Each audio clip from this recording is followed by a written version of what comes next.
The Women of Ill Repute, with your hosts, Wendy Mesley and Maureen Holloway. Wendy, this is going to be a particularly interesting episode, I think. I thought we loved all our children equally. We do. But this one is quite personal.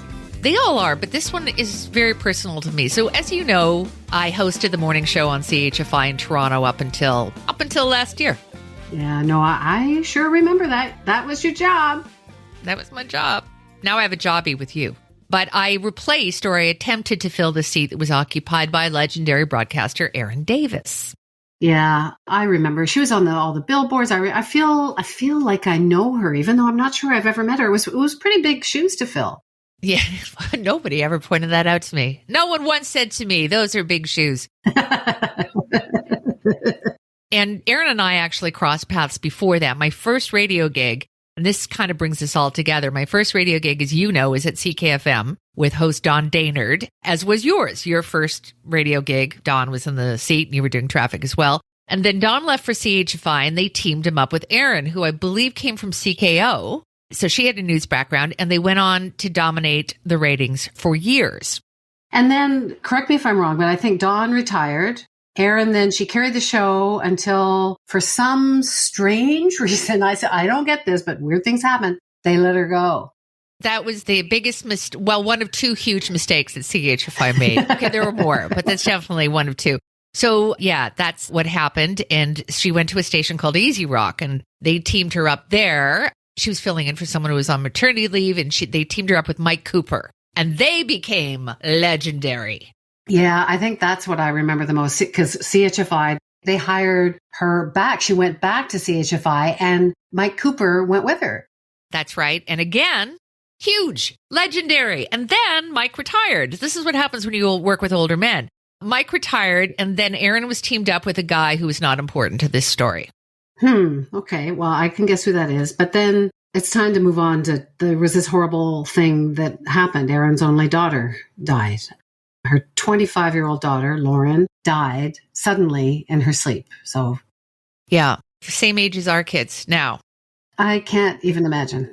I know. You can't begin to fathom. So Erin ultimately retired and she moved out west with her husband, Rob. Yeah. And then you were hired to replace her or to fill those big shoes. Or to try. Yeah.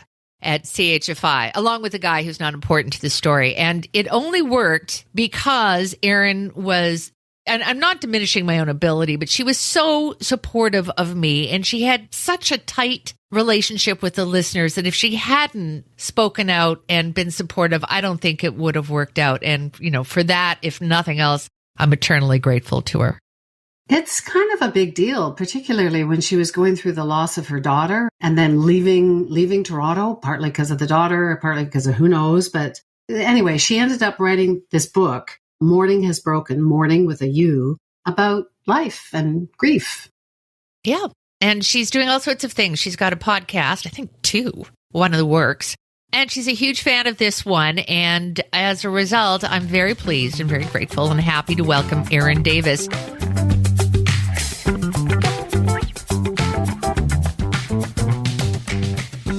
Erin, you may not be a woman of ill repute yet, but we've got half an hour to make that different. Hi, Erin. I am up for the challenge. Lovely to meet you, Wendy. Hello again, Mo. Thank you. Yeah, it's funny. I do feel I know you. I don't think we've ever met. I see you. Our audience can't see you, but I see you. I feel like I know you. And I guess that's just being on radio for all those years. I guess, and, welcoming you into our living rooms all of those years as well, Wendy. And media is an interesting thing. People think they know us, and if we're really lucky, they really do know us. That's always been my mantra, kind of like an open book. Well, I'm going to step in. I'm going to jump in right now and tell you that, Erin, I got to know you a little bit better over the last few years. I interviewed you when your book came out, and we've spent some time together, and we've been in touch. And I have to say that I find you far more edgy and hilarious, and there was a disconnect, and now I think that may be diminishing. Correct me if you feel differently, but I think that you have always been a very virtuous and good person, but you got an edge to you, sister. Oh, I do. There's this character that Cooper used to talk about, Evil Erin. And he loved when Evil Erin came out. But you know what? My biggest thing was always that email or phone call, or even back in the day letter that said, I am so disappointed in you. Those shame words, those Brene Brown words, I'm so disappointed in you, until I got to the point where it's like, you don't get to be disappointed in me. That's for my family.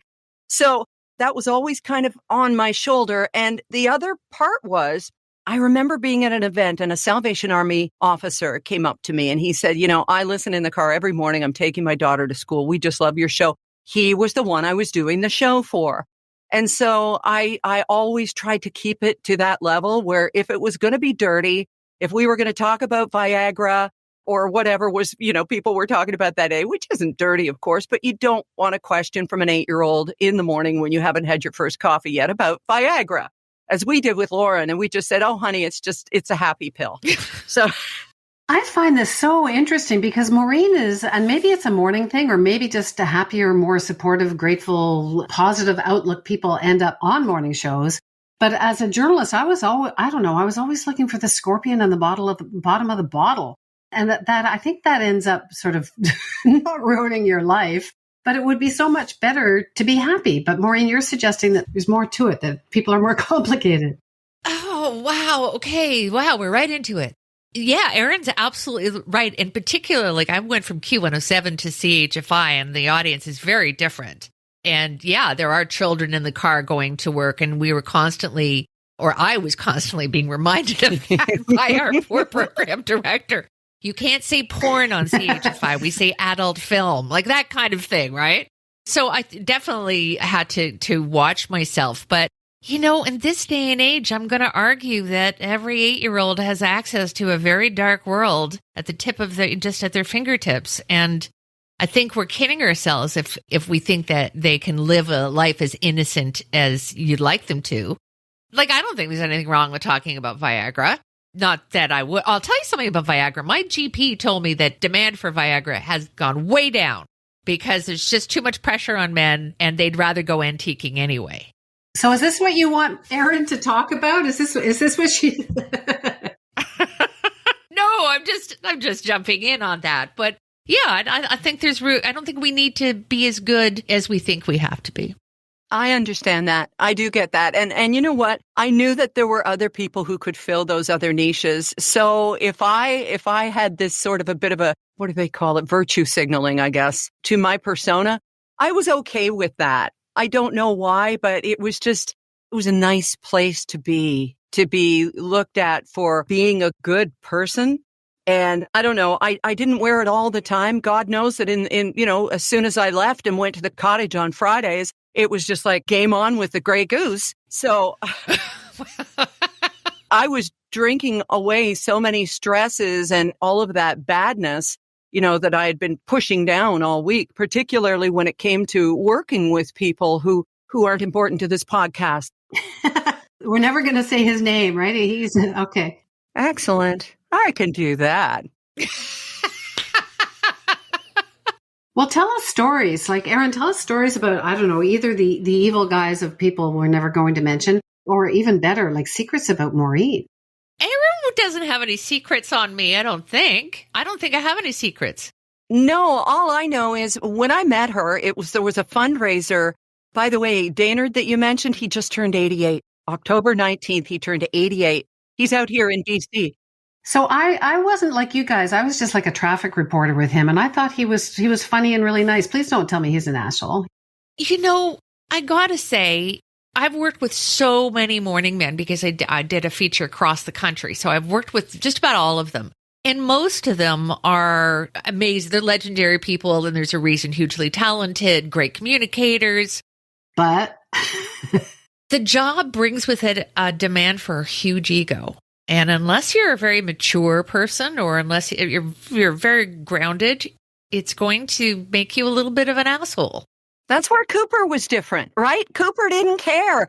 When he came over from Easy Rock with me, and that was at my insistence, they wanted to put me with someone younger, listen to the part earlier where Maureen talked about them retiring, dying, et cetera, et cetera. I said, no, it's got to be Cooper. And he's a good 9-10 years older than I am.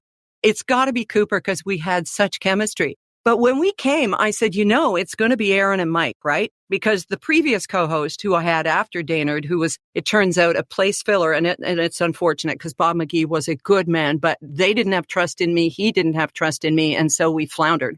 When Cooper said, yeah, I'll go with you. I don't care if it's Erin and friends. Let's just do this. And where do you find that with someone in this business with that sort of a history and talent and voice? You just don't. Deeply funny, too. Like a really funny guy. That's why I got to be so clean, is because it was the yin and yang. He would go all the way dirty. And that's what surprised him about you, Mo, is like he would just sit there with his eyes gaping going, you're not going there. You're not going to say that. And yet you did. I worked with Mike for 4 months when the guy, again, who we shouldn't mention, disappeared into thin air. Yeah, he vaporized. And so they brought Mike back. So we've been square dancing our way through our careers. And I guess the bottom line is we've had some really good partners and some really terrible ones as well. But no different than you, Wendy. Why were you so supportive of Maureen? Like, is that because she's a woman, or because you're a nice person, or? Initially, I was wary of her, of course, as we all are in this competitive soup of broadcasting. But I learned a couple of things. One was something Oprah said way back when: there's bounty enough for all. Everybody, there's enough listeners for everybody to have a great show and good numbers and feed their families. So there's bounty enough for all.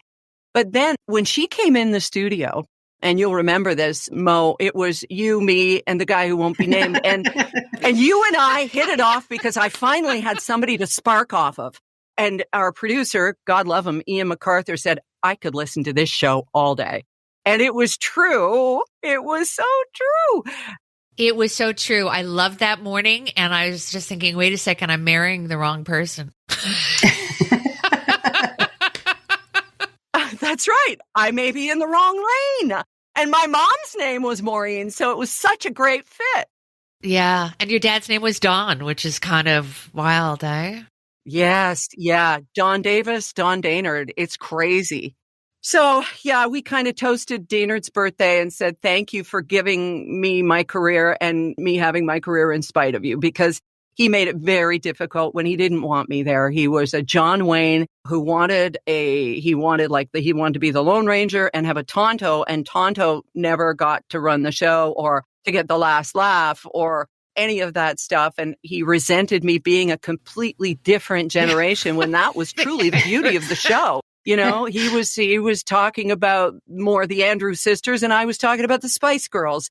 And in there, people could relate, you know, but he came to resent it, and being there and going through a whole bunch of alimony payments and stuff. So it was awful for a while, but great on the air. So that's when you go, okay, if I stand up and say something, I'll be replaced because I am the easily replaced one in this situation. So put up, shut up, drink up, and wait.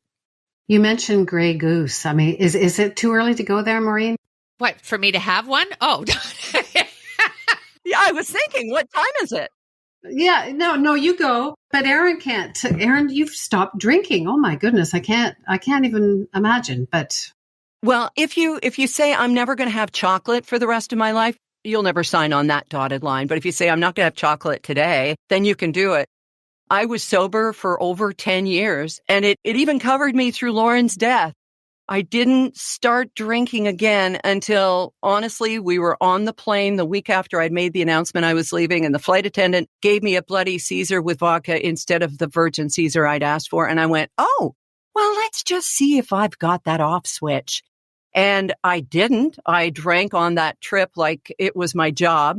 And it was the week Trump had been elected, too. I made my announcement I was leaving CHFI the morning the election results came in. And I remember saying to the big Rogers PR machine, are you sure we should do this the morning of the election? And they were like, nah, no problem, because everybody knew Hillary was going to win.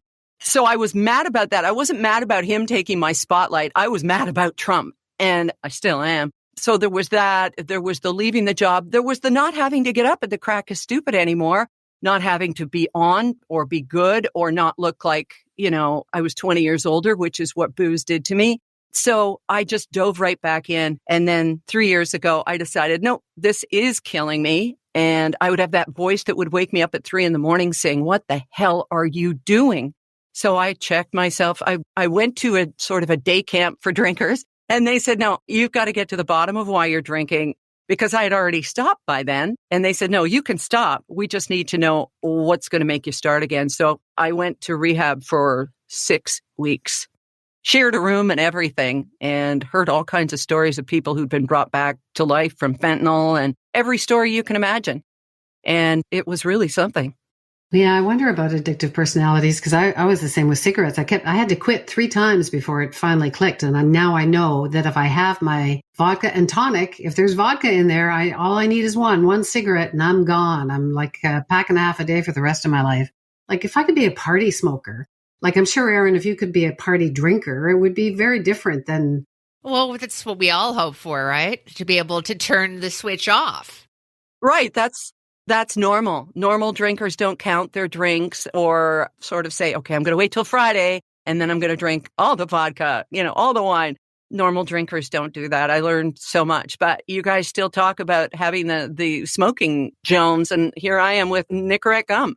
Here's a funny story. I go into rehab and I'm so nervous. It's like grade 9, first day, 1,000 times over, because they're all the cool kids. But this is the place, I think the only place on Vancouver Island that has a smoking area. On the whole island. No, of all the rehabs. So it has this smoking area that was like in our high school, like called the Quadrangle, where people would go out and have their cigarettes and go in. But I saw the people there and I thought, well, I'm going to start smoking again. And so I did. I went to the little tuck shop, bought myself some cigarettes and started smoking, got good at it.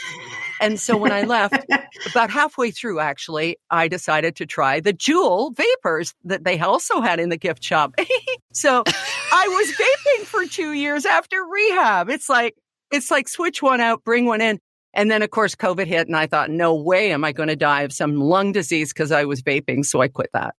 My fingers are keeping busy the same way by doing these 3 podcasts, producing, editing, doing the sleep stories, putting in music, making memes every night, little mini movies. This is my creativity now, is producing things for people to scroll past.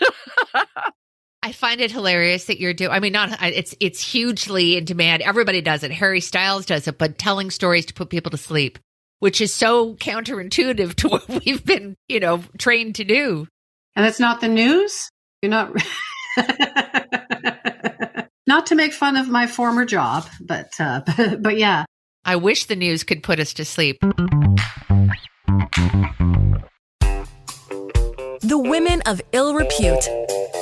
Erin, tell Wendy, because I know about this sort of amazing addendum to the tragedy of the loss of Lauren.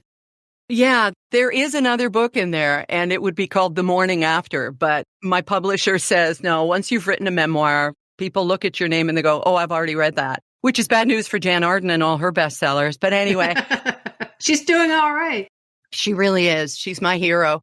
So we moved out here and the book kind of ended with, spoiler alert, when we die and we meet up with Lauren and she says, well, Mom, how did you spend your life after I left? The key to my life from here on in is having the right answer. And I think quitting drinking was part of that, staying busy, but also doing everything we can to make sure that the little boy she left behind, the 7-month-old baby who has grown into a beautiful 8-year-old, and his dad and his mom now and his sister, that they all have a good life too. And that means helping them in ways of moral support and being there for them when we can. So they all packed up during COVID and moved from Barhaven, Ontario to about a 6-minute drive from our house. So here we have these beautiful grandkids, 8 and 3, and we get time with them. They come over here. They've each got their own designated bedroom one has a tent in it and all kinds of fun stuff. And our guest suite has been turned into a playroom with a TV in it and the whole Wii set up from when we were parents.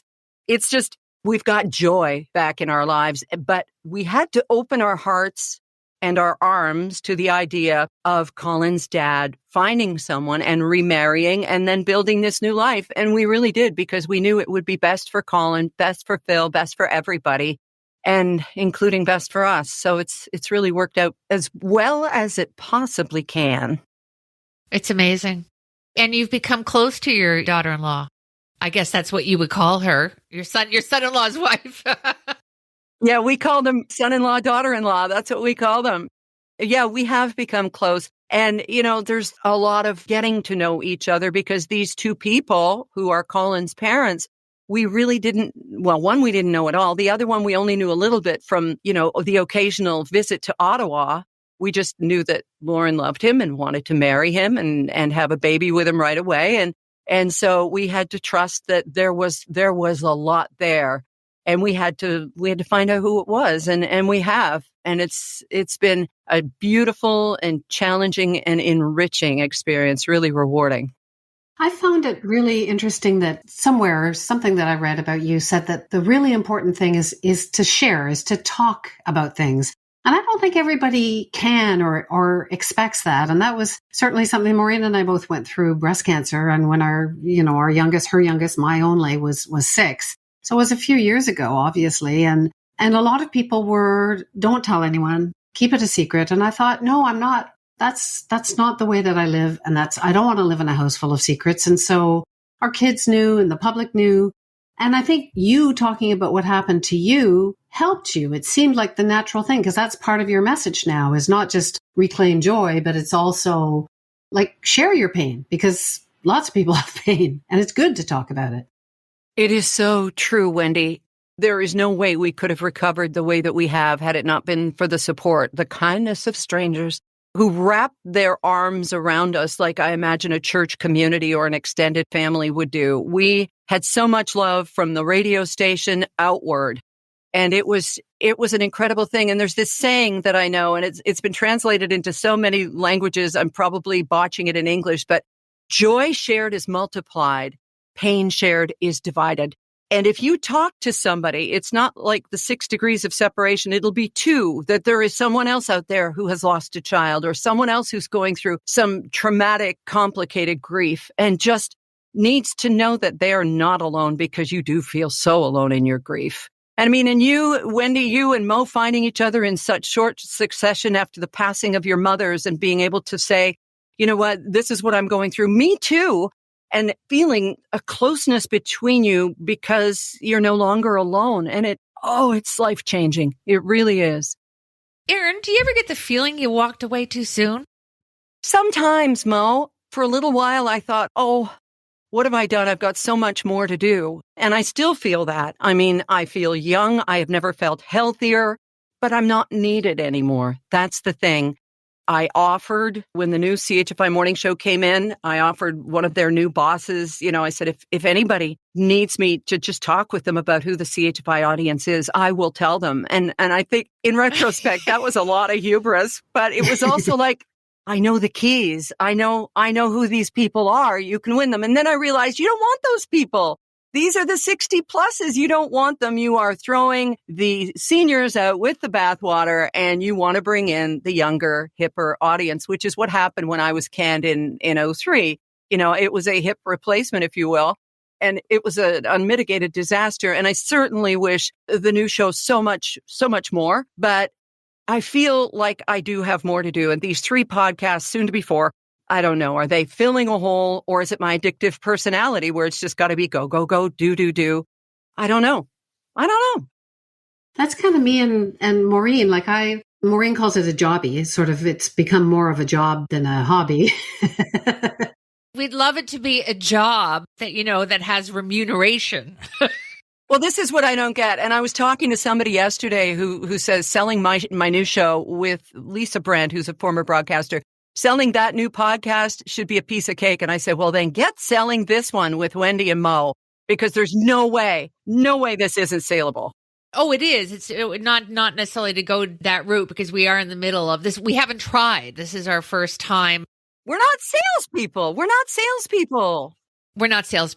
not editors. We're not producers. We're not chase producers. What we are is we're writers and we're talkers. That's what we can do.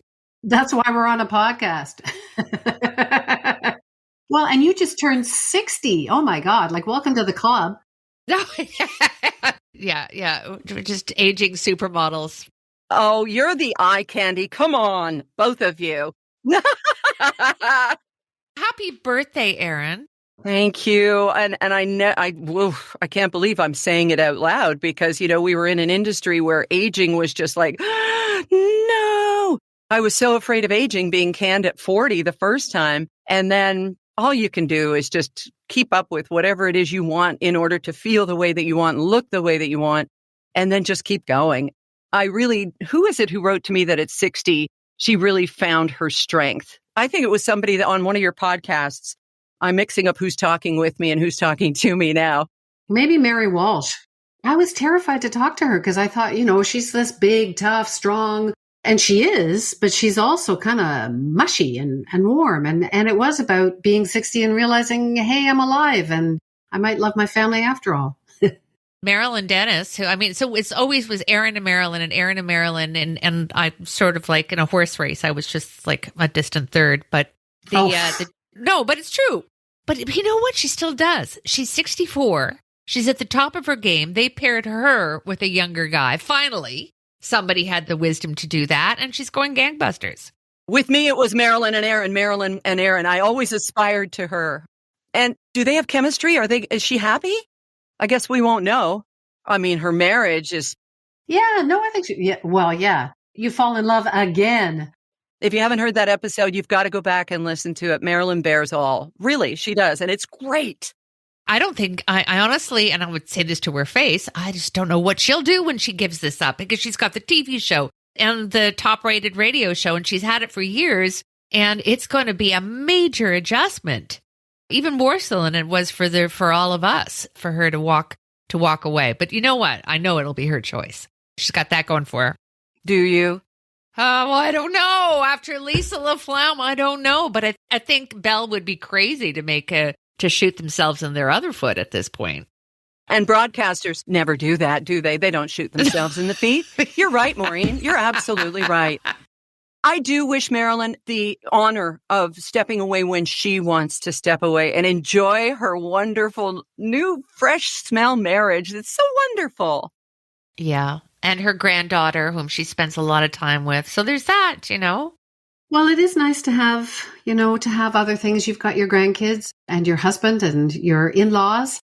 It's kind of lovely to have another, but I don't know what happens when you don't. So it's, cause a lot of people don't. And so it is that mix of, you want time for your family, you want time for friends, but you also, you want to keep your brain alive. And so it's trying to, like, I always loved my job, and I loved reading that you grew up listening to Barbara Frum on As It Happens, because she was my idol. My whole life, I wanted to be Barbara Frum. Did I ever tell her that? No. Did she die before I ever got a chance to meet her, other than on TV where we'd be talking about the Constitution or something equally as exciting? But I think that there is a sense of touching other people somehow. And wherever you find that is, so I don't know. I just love the way that you grew up and what inspires you. And now you're doing these podcasts. So is that because you have to, or because you want to, or because other people want you to? It doesn't really matter as long as you're filling a need that somebody... Feeling useful. And you know what? The silliest thing is the morning connection that I have with people still through Facebook, Twitter, Instagram, and just finding a quote that I like. Like today I used John Kabat-Zinn about, you are not what happened to you. That has already happened. The question is, what now? It's just, and I put it to a pretty picture that I've taken, in the BC wilderness, but people comment on that and they relate or they share. And I go, you know what? That is still that heart connection. Sometimes it's a laugh. Sometimes it's something to think about. Sometimes it's a reminder of Breast Health Month, breast cancer awareness, but it's still having that little teeny platform. And we all know social media can be a cesspool, but just to have that place to still connect with people. And I'm so grateful for that. And I don't care how old they are. I'm not trying to sell it. I just want that connection. I still want to feel like I'm part of their lives. And that may sound a little bit pathetic. I'm sure to some people it does. But I loved that. I loved being part of their families and feeling like they were a part of mine. Well, the Spice Girls, they're not around anymore. I hope you need like a new band. Oh, no, they are. No, they are. They're planning a reunion. Another one. Yeah, but they're like the Stones. They're like, they're like, ah. Well, a little bit younger, but 4 podcasts, Erin? Like, for shame. 4? I know. Well, 2 of them are paid. Two of them sponsors came to me and said, here's what we're doing. And so Rob produces them, and we have great teams on both of them. The third one is the sleep one. It's called Drift. and it's going gangbusters, and I'm really happy with that. But God, I'm running out of fairy tales to rewrite. There aren't that many. Soon you get, bears eating children, and you go, no, that's not going to be a good one. So yeah, there's that one. And then the fourth one is this one I'm soon going to be doing with my friend. And with Lisa Brent. Yeah. Lisa. Yeah. So I don't know. Again, it's just, what else can I do? My husband plays hockey 3 times a week. I have the grandkids as often as I'm able to, as often as I can. Love our time with them. And we want to travel. So fill the time, die. I don't know. I don't know. I still think I'm 35. Me too. Wendy, okay, here's the question. If you didn't know how old you are, how old are you? I am 42. I remember feeling really good about 42. 42 is like, it's wise, but it's still sexy, Then I got cancer at 42, so to hell with that. Oh, right. Oh, thanks, Mo. Yeah, you're welcome. I had my first annual 29th birthday party when I moved to Ottawa, and I thought that was really funny because it was so old being 29. So I think I stopped somewhere at 35. But I mean, that's a joke. I mean, you know, all of the cliches you realize when you're older that they're true, that the youth is wasted on the young. And if it's not, and if you don't think about death all the time because you're 30 or 35 or 40, or it's a good thing. There's a reason why youth is wasted on the young. It's like, that's when you're not supposed to think heavy thoughts all the time. You're supposed to think that the world is your oyster, which is another cliche. I don't care about getting old. I just don't want to be decrepit. I just don't want to run out of time. I don't like the idea that there's less time left. Yeah, there's less runway. That's one of the things. Like, if I were 10 years or 20 years younger, I'd be looking for another full-time paying gig because you got to have that. But now I don't feel the need to, thank God. I don't have to. I've saved enough money and my husband is younger and still working. But I worry about not being able to do the things that I want to do.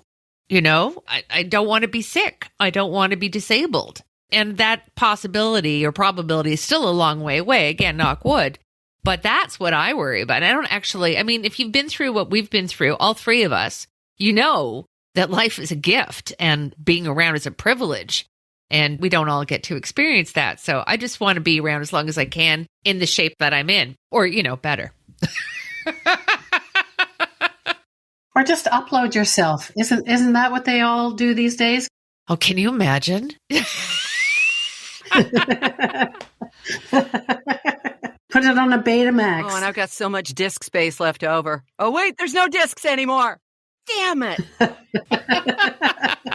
It's killing me now, though, as we are all a very young and sexy 60, that we just no longer matter. And that was my whole thing about, you guys said it so well, la faire la flamme.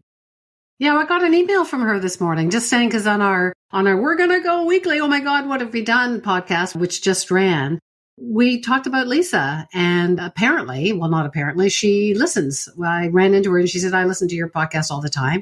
And Maureen said, hi, Lisa. And she reached out to me this morning saying, I'll come on. Not going to come on right yet because she's got a couple of things going on, I think. But yeah, it was a moment where I think a lot of people had to stop and think about, I'm 30 or I'm 40 or I'm 50, but I'm afraid of growing older as a woman, not just because I'm approaching death, but because, men might get hotter and women don't necessarily in the eyes of the world. But I don't know. I think we're still pretty hot. We just don't have much runway left. But what we think is immaterial, because as I pointed out during that whole thing, was they don't care about us anymore. They don't want us watching, which is ridiculous, because how many 25-year-olds get their news from television? Not many. Yeah, but the 7-year-olds still think we're hot. So, you got to look on the bright side. Absolutely. Are you kidding? I hang out with a 97-year-old woman, took her to see Carmen at the opera last week for her birthday, and she calls Rob and I kids. So what you do, you find somebody in their 80s or 90s who calls you kid and tells you, stop losing weight. You're losing too much weight. Okay, I love you more. It's all perspective. And your kids are always going to roll their eyes when you get the name of somebody wrong or mix up one of the Ryans or Liams or whatever. But, we need to make the 30-year-olds listen to the fact that, yeah, we're here and we've got so much wisdom, But I guess it's always been that way, right? Put them out on an ice floe and say goodbye. I don't know. What, to put her out on put her on the ice floe? Yeah, there's no ice floe. Yeah, that's what they all say. That's what my mother said. But in the end, there was no ice floe. No, it's where's my wine? Oh, that's true. Thanks. Thanks, Al Gore. Oh, well, on that note, on that kind of hilarious but sort of fatalistic note, I'm just going to ask you one thing, Erin. Wendy may have more questions, but other than Lauren, obviously, is there anything that you would have changed? That, I mean, here you are now living to us at the other end of the country. You're happy. You've got family. You're engaged. Is it working out the way that you hoped? Oh, that is a good question, which every interviewer loves to hear. I know that, and I'm not saying it to be slick. Yes, I married the man who on our first date, I almost literally felt a spark when our hands touched. We were engaged 3 weeks later. We're still married, 35 years. We are very happy. We are in a beautiful home. I had a wonderful career. I continue to stay busy. What do I wish had turned out differently? I can't think of anything. I always chased that television carrot. But I know that if I had caught it, it would have killed me, either in stress or in surgeries or in fighting to try and stay young and relevant. So, it's one of those things that sometimes when you pray, no is an answer too. And I think things just worked out the way that they had to. And now I'll just do the best. I'll do what John Kabat-Zinn says, what are you going to do? And this is what I'm doing. I always loved working in television because you were with a team and there was some sort of performance element to it, but it was also, you learn so much about the world. And one of the biggest, it's funny that you're saying that you aspired to television and maybe that never happened. But it's funny that the way that people look at things, because one of the most insulting things that anyone ever said to me, and it was somebody that I respected, who and I think respects me, I was offered a job in radio. And this person said, wow. She said, wow, they actually want you in radio. Like people on television have no brains? Like, what are you saying to me? I thought it was so insulting. So I think there are a lot of people who think that people who survive in radio or in print are smarter than people on television. So put that in your pipe and smoke it, for another cliche. I think so. I would go along with that. Oh, well, screw you. That's very insulting. And it wasn't even Maureen who said it the first time. I'll explain to you later what I meant. And so ends the Wendy and Mo, women of ill repute. But you know what it is? And Maureen may be on this too, Wendy, is that so many television personalities or celebrities tried to do radio and completely failed because they didn't know how to be real. They only knew how to present, but not to give the personal. And because of the facade, I think of Marie Osmond. They gave her a syndicated morning show that I was up for. It was a national thing. And it was between me and her, and she got it. And it didn't work. And I'm not happy about that for her. But I knew she couldn't because she had all these walls around her. And you were fortunate, every person who had a camera or did your makeup or your lighting or whatever, they were just another level of protection for you. But on the radio, you are naked. And if you can do that, excellent. And I've no doubt you can because you've done that on this podcast. But that is, I think, perhaps to be kind, what that person was getting to. Yeah, except that the first 20 out of the 30 or whatever years it was, there was no makeup, there was no lighting, it was just being a reporter, it was just running around. But I'm sorry, Maureen, what did you mean to say without... No, I was just yanking your chain, which is actually another hobby of mine. Erin, it's been such a pleasure. Good luck with your podcasts. If you've got all sorts of people buying time, send them our way too. And I'm so glad that you're happy. I really, really am. You deserve all the joy in the world. Yeah, reclaiming joy. Wow. Well, it's not without medication. I mean, I'm not doing this alone.